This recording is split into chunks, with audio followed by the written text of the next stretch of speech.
Sunday, Monday, happy days. Tuesday, Wednesday, happy days. Thursday, Friday, happy days. The weekend comes, my cycle hums, ready to race to you. These days are I'm being free. Happy days. These days are share them with me. The Altair 8800 was featured on the cover of the January 1975 issue of Popular Electronics and was sold by mail order through advertisements there in Radio Electronics and other hobbyist magazines. The designers hoped to sell a few hundred build-it-yourself kits to hobbyists and were surprised when they sold thousands in the first month. Today, the Altair is widely recognized as the spark that led to the microcomputer revolution of the next few years. The computer bus designed for the Altair was to become a de facto standard in the form of the S100 bus, and the first programming language for the machine was Microsoft's founding product, Altair BASIC. From a September 1975 magazine ad, it stated, "It all adds up to one fantastic computer. The Altair is comparable to many computers costing $10,000 to $20,000. It can be connected to 256 input-output devices and can directly address up to 65,000 words of memory. It has over 200 machine instructions and a cycle time of 2 microseconds. Available as a kit and assembled." Now let's listen to the recollections of someone you may have heard of, Bill Gates, who founded Microsoft, and it all started with the Altair 8800.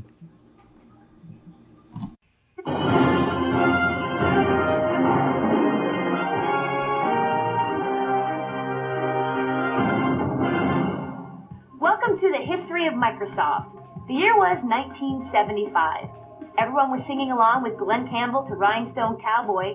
A movie starring a fish by a little-known director named Steven Spielberg terrifies and entertains audiences everywhere, and Sony introduced the home video cassette recorder. But that was just the beginning for what was about to happen in the world of communications and technology. On January 1st, 1975, the MIT's Altair 8800 appeared on the cover of Popular Electronics, inspiring 2 young men, Paul Allen and Bill Gates, to develop basic language software for it. Shortly after, on February 1st, 1975, Bill Gates and Paul Allen complete Altair BASIC and sell it to their very first customer, MIT's of Albuquerque, New Mexico. This is the very first computer language program for a personal computer. A major milestone for us was when we were walking through Harvard Square one time and saw this Popular Electronics magazine. And it was kind of, in a way, good news, bad news. Here was someone making a computer around this chip in exactly the way that Paul had talked to me, and we thought about what kind of software could be done for it. And it was happening without us. And for all we knew, maybe they had some software people. They were just going to go charge off and do this thing. And so we wrote this company immediately and offered to do a BASIC for them.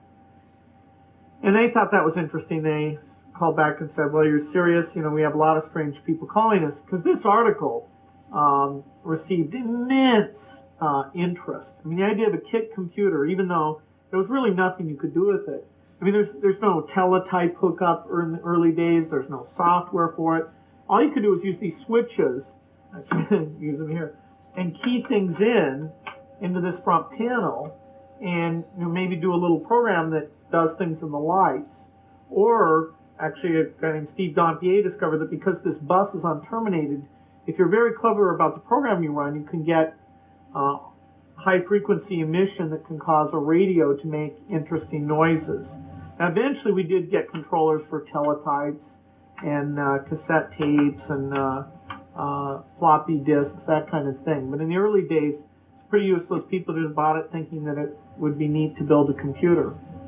Because we'd never had the chip, just the book from Intel, if we'd made any mistake in terms of how the instructions worked, the thing never would have run.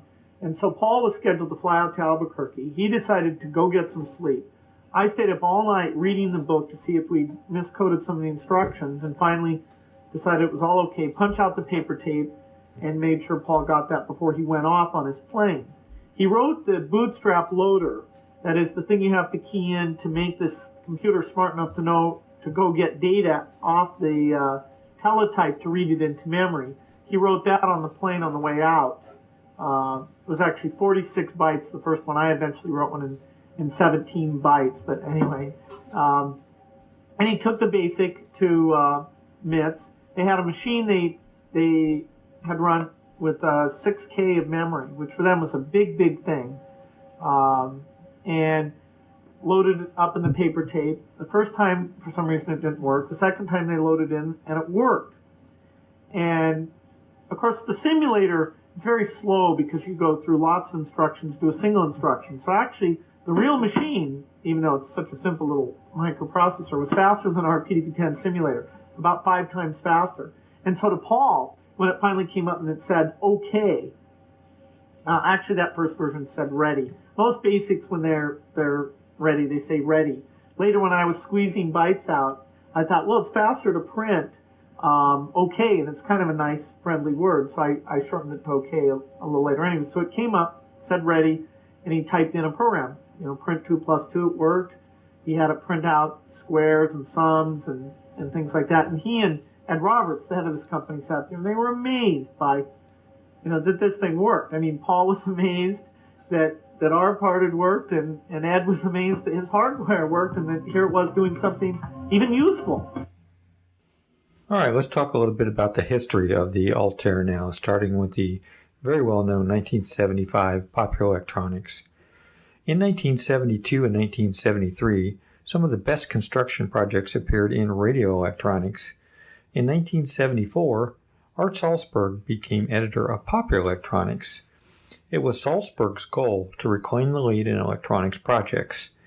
They were evaluating a computer trainer project by Jerry Ogden when the Mark 8 8008-based computer by Jonathan Titus appeared on the July 1974 cover of Radio Electronics. The computer trainer was put on hold, and the editors looked for a real computer system to really display. One of the editors, Les Solomon, knew that MITS, Micro Instrumentation and Telemetry Systems, a company that had produced model rocket kits, calculators, and test equipment, was working on an Intel 8080-based computer project, and thought Ed Roberts, MITS's founder, could provide the project for the always popular January issue. The editors of Popular Electronics wanted a complete kit in a professional-looking enclosure. Ed Roberts was busy finishing the design and left the naming of the computer to the editors of Popular Electronics. One possible explanation of the Altair name, which editor Les Solomon later told the audience at the first Altair Computer Convention in March 1976, is that the name was inspired by Les's 12-year-old daughter Lauren, who was a Star Trek fan. She said, "Why don't you call it Altair? That's where the Enterprise is going tonight." A more probable version is that the Altair was originally going to be named the PE8, Popular Electronics 8-bit. But Les Solomon thought this name to be rather dull, so Les, Alexander Barawa, I'm sure I did not say that name correctly, associate editor, and John McVeigh, technical editor, decided that it's a stellar event, so let's name it after a star. McVeigh suggested Altair, the 12th brightest star in the sky.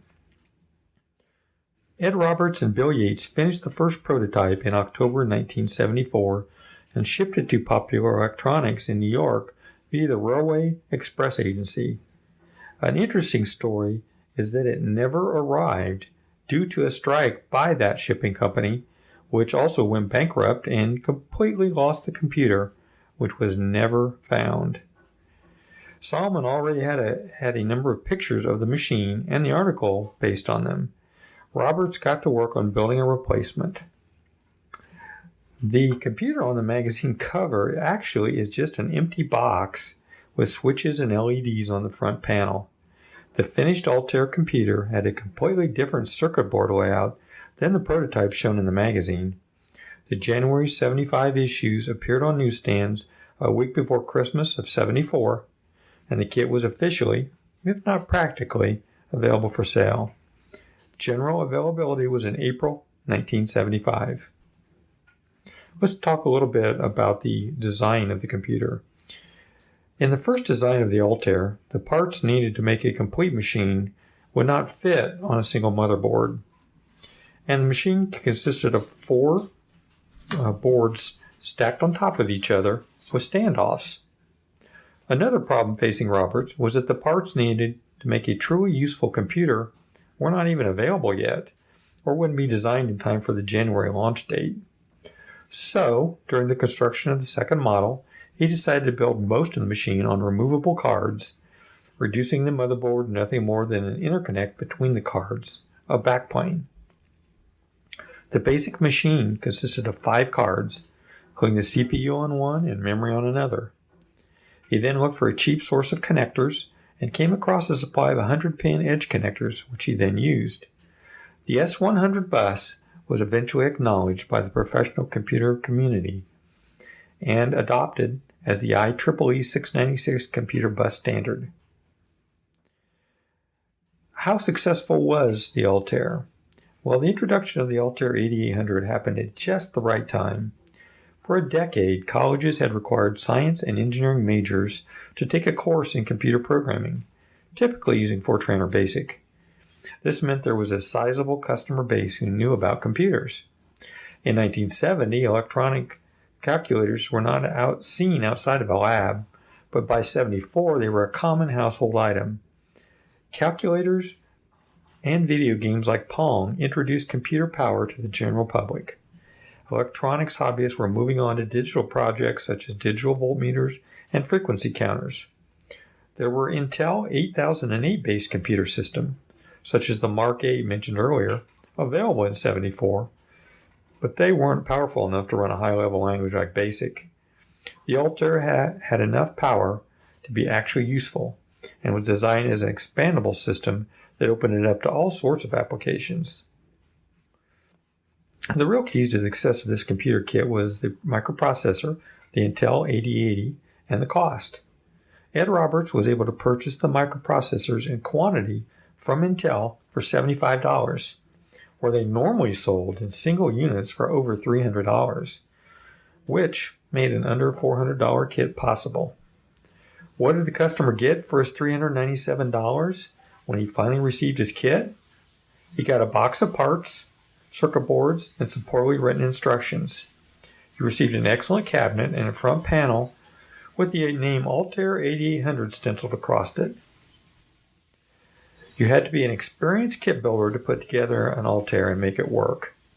You could buy a factory assembled kit for $498, but you had to wait considerably longer to get the machine. When you bought your kit, you received no memory board or input-output board. All the memory that came with the Altair was 256 bytes. All you could do with this was play a game called Kill the Bit, which had to do with trying to guess which front panel light would come on and flipping the switch before the light went out. Ed Roberts optimistically told his banker he could sell 800 computers, and he knew they needed to sell at least 200 over the next year just to break even. When readers got the January issue of Popular Electronics, MITS was flooded with inquiries and orders. They had to hire extra people just to answer the phones. In February, MITS received 1,000 orders for the Altair 8800. The quoted delivery time was 60 days, but it was months before they could meet that. Roberts focused on delivering the computer. All the options would wait until they could keep pace with the orders. MITS claimed to have delivered 2,500 Altair 8800s by the end of May. The number was over 5,000 by August 75. That's more computers of one type than had ever been sold in the history of the industry. What was their competition? Well, in the first half of 75, MITS had no competition, basically. However, a consulting company in San Leandro, California, called IMS Associates, wanted to purchase several Altair computers, but the long delivery time convinced them they should build their own computers. In the October 75 Popular Electronics, a small advertisement announced the MSI 8080, The ad noted that all boards were plug-compatible with the Altair 8800. The computer cost $439 for a kit. The first 50 MSI computers shipped in December '75. The MSI 8080 computer improved on the original Altair design in several areas, prompting MITS to make improvements and come out with the Altair 8800B, which is introduced in June 1976. How did you program this machine? Well, there were no operating systems for the machine when it first came out. Roberts received a letter from a company called Trafo-Data, TRAF-O-Data, asking if he'd be interested in buying its basic programming language for the machine. Trafo-Data was actually owned by Bill Gates and Paul Allen. It was an earlier venture of theirs, and they were in the Boston area, and they really actually had no BASIC yet to offer. When they called Roberts later to follow up on the letter, he expressed his interest, and the two started working on their BASIC interpreter using a self-made simulator for the 8080 on a PDP-10 mini computer. They figured they had about 30 days before someone else beat them to the punch. And once they had a version working on the simulator, Allen flew to Albuquerque to deliver the program, Altair BASIC, also known as MITS 4K BASIC, on a paper tape. First time it was run, it displayed "Welcome to Altair BASIC." Allen typed in "print 2 plus 2" and immediately printed the correct answer 4. The game Lunar Lander was entered in, and this worked as well. Gates soon joined Allen and formed Microsoft, which incidentally they spelled as MICRO-SOFT. Another interesting story concerning Altair BASIC is this is one of the first instances of what is now called software piracy. Altair BASIC cost $150, a pretty chunk of change in those days, although you could get a much better deal if you bought it with a memory card. You needed to have at least 4K to run Altair BASIC anyway. Many users bought Altair BASIC and gave a copy to their friends. Bill Gates wrote a now famous open letter to all the magazines, saying if the computers didn't stop copying his software, he would stop writing it. Whatever happened to MITS Altair? In '76 and '77, MITS was on top. They had the Altair 8800A and 8800B, plus a 6800 base computer and a full line of peripherals. They had dealers all over the country and could sell everything they made. Ed Roberts, unfortunately, was a better visionary and designer than he was a businessman. He made some marketing mistakes.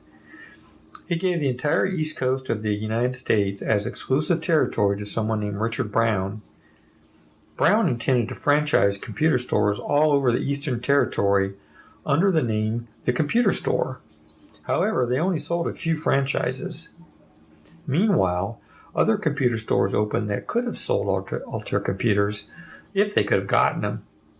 Instead, they sold competing machines, such as those manufactured by MSI and Southwest Technical Products. In addition, Roberts used the model used by automobile dealerships of the time. He insisted his dealers could only sell Altairs. However, he couldn't supply enough computers to keep them in business. In addition, MITS continued to sell directly to end users, putting them in competition with their own dealers.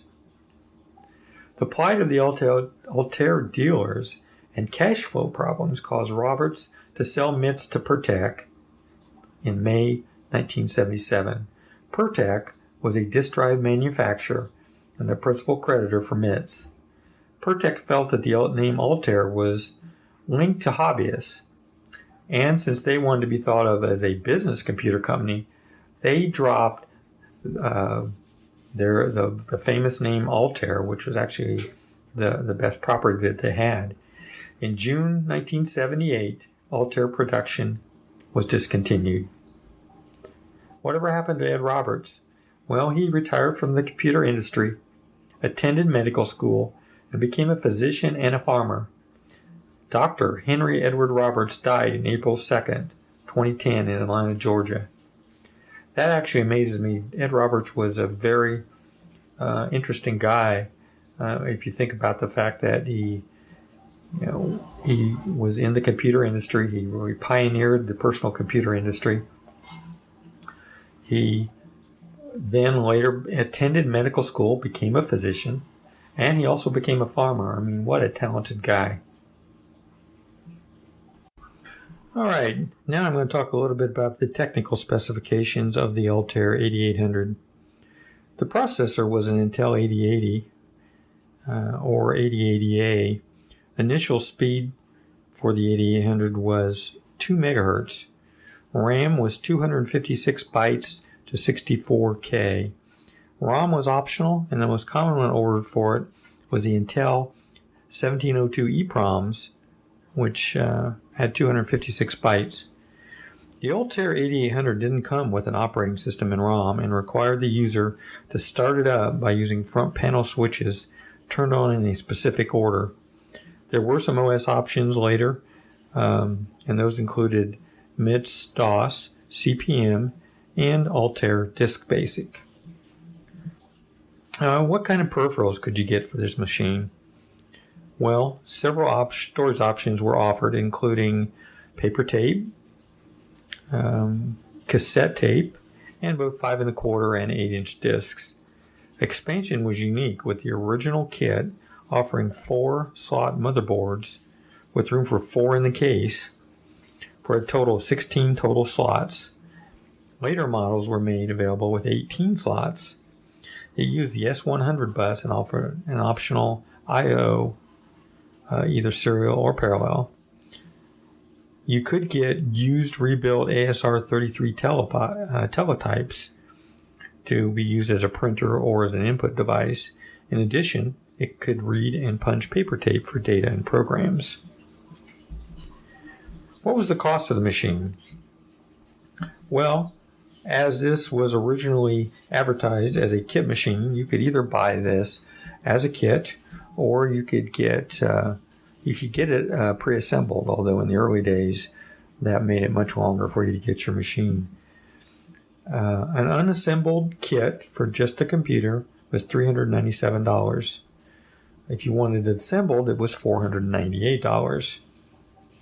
Peripheral prices, unassembled, you could get a whopping 1K memory board for $97. An even more whopping 2K memory board for $145. Or a giant 4K memory board for $264. Now remember, you still had to put these together yourself. You could get a serial interface board for $119. You could get a parallel interface board for $92. You could get a cassette interface kit for $100. Now, as far as input-output, I had talked about the ASR 33 teletype, which is a very, very useful device for your Altair. But it ran in the range of $1,200 to $1,500. Let's talk a little bit about popular magazines and books, either of the day or that are available today about the Altair. Computer Notes was the original MITS PerTech publication used to communicate technical information, sales information, and news to Altair users and enthusiasts. It was a monthly magazine, and it was free to all members of the Altair user group. Everyone who bought an Altair were automatic members of the Altair user group, free for 1 year. And I believe it was $30 a year after that. Good books or magazine articles to read about the Altair include Fire in the Valley, The Making of the Personal Computer by Freiberger and Swain. This is definitely one of the Bibles of computer history that everybody should have in their library. Also, Stan Veit's History of the Personal Computer, From Altair to IBM, A History of the PC Revolution by Stan Veit. This book, David Grealish, I'm sure all of you are familiar with David Grealish with all of his retro computer podcasts, and he currently is a host of the Retro Computing Roundtable podcast, at one time had started to read Stan Veit's History of the Personal Computer and put that out as a podcast. He got a few episodes into it, and then apparently no longer had time and has not been able to finish it, although I believe he still has plans to finish it at some point. And of course, one thing that everyone is familiar with, I believe, probably listening to this podcast, is the January 75 cover of Popular Electronics. I took a look on eBay, and that particular magazine, it looks to be going, although there's still like 3 days left on one that I'm looking at, for $40 to $50, although there are many other copies out there that are being listed for considerably more, in the hundreds of dollars. Now, I don't know if people actually get that much for them, but they are asking that much for them. What about connectivity to modern computers? I found one thing that was very interesting. Being an Atari user, I'm familiar with something called APE, which is the Atari Peripheral Emulator. Basically, would turn your PC, make your PC look like a disk drive to your Atari computer. Apparently, there's something very similar for the Altair, also called the APE, the Altair Peripheral Emulator. From what I read, the Altair Peripheral Emulator makes use of technology developed for later computers such as the Atari 800 and Commodore 64. It employs a cable between a serial port on the Altair computer and a COM port on the Windows PC. A special version of Digital Research's CPM 2.2 is available that has been configured to work with APE. This serial bus is used to transfer disk sectors between the Altair and the Windows PC that's hosting APE. Now that's very interesting. I don't have any personal experience with this, which would be difficult considering that I don't have an Altair 8800 or even a replica. What about emulation and simulation? There are a few out there, it appears. I found some examples. One of which is called Altair 32, which is an Altair emulator for Windows, and it says also for OS X, OS 10, for the Mac. I will put a link to that software in my show notes. There's also the SimH Altair 8800 simulator. It basically simulates the Altair 8800 with enhancements that most people probably would not have had in the day. And that appears to run on the PC, OS 10 for the Mac, and Linux. I have not downloaded and installed that, but again, I will put a link to that in the show notes. There also is an Altair simulator for the iPad and iPhone, and being a big user of iPads and iPhones, I actually do have this software installed. It's called Altair by Peter Shorn. It's a self-contained software. It doesn't allow you to add software to it, but it does let you create basic programs, and it does emulate the Altair disk drive and terminal. There's also an Altair HD, which I believe is made. It's not a free piece of software like iAltair. It's $4.99 on the App Store, and I believe it runs on the iPad and has some additional capabilities. I also found something called on Hackaday, a site called Hackaday. The Altair computer is commonly considered the genesis of personal computing, and for that reason has a special place in the hearts of many. Bob Alexander brings back the glory of the Altair 8800, plus a lot of added computing power. It's a PC case housing a Core i5 system, but the front panel isn't just for looks. He designed a PCB and resized an image of the original Altair front panel to end up with a fully functioning control interface. There's a demo, and you can see that the buttons can be used for power and reset, and LEDs can show random Altair-like patterns, but it also can work in conjunction with an Altair emulator to perfectly mimic the original Altair experience. So that sounds very interesting. Again, I have no experience with that. And then lastly, as far as replicas go, one must discuss Brill computers. By Vince Brill. Mr. Brill has the Altair 8800 replica kits assembled or unassembled. There's also RAM drives for the kit. And on the site it says, you always wanted to build your own Altair but missed out on the 70s? Well, now you can with the Altair 8800 micro kit. It's a reduced size replica of the famous machine that inspired Bill Gates to start Microsoft. You can program the emulated 88 processor right from the front panel or run programs from an SDHC memory card. Now, Mr. Brill, I know he normally makes these kits available at a lot of the vintage computer workshops. You can actually buy a kit and an unassembled kit, and he will help you at a workshop actually put one together. And I know the Vintage Computer Festival Southeast that's coming up in Atlanta is going to have one of those workshops.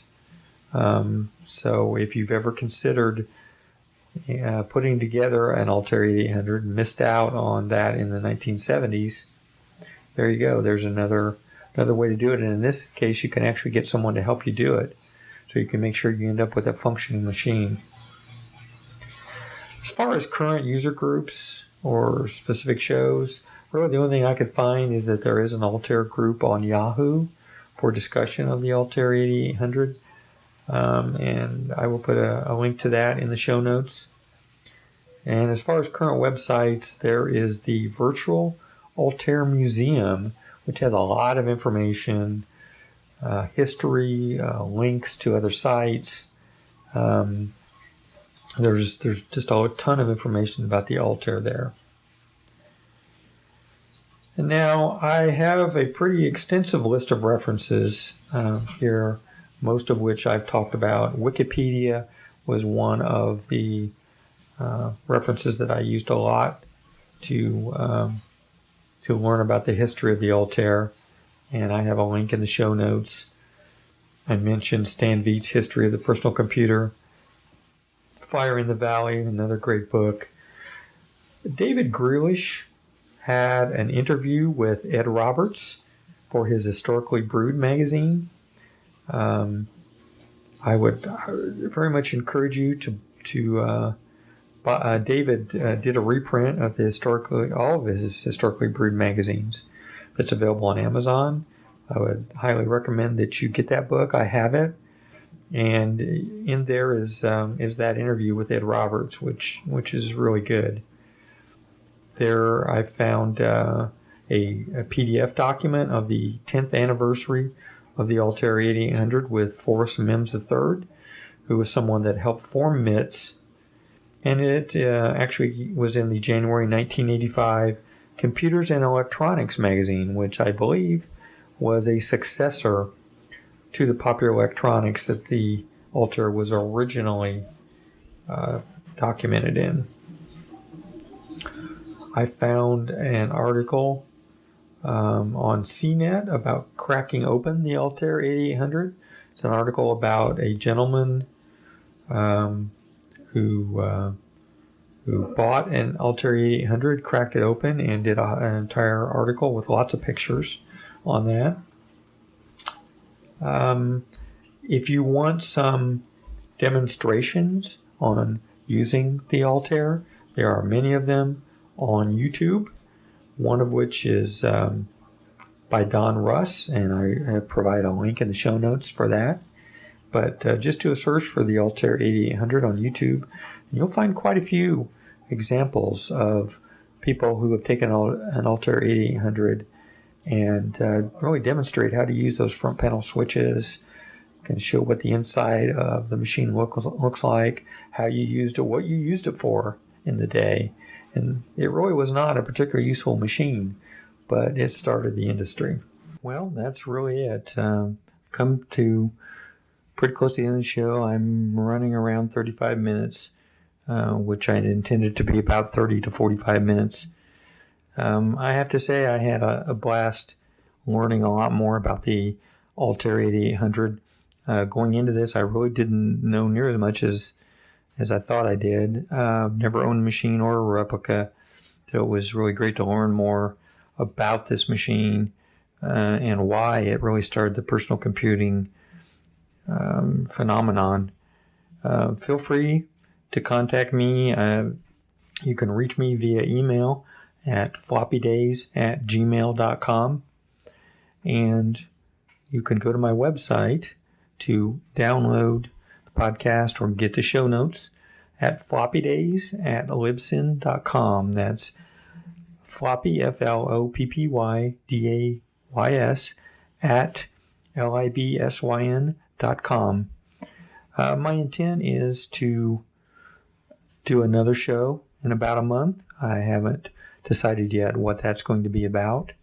It's probably going to be on a machine that I know more about and that I currently have in my collection, so maybe it won't take me quite as long to put it together. But I really appreciate you listening. Please leave feedback on iTunes, and please send me emails and let me know whether you enjoy the show or not. Thank you. Sunday, Monday, happy days.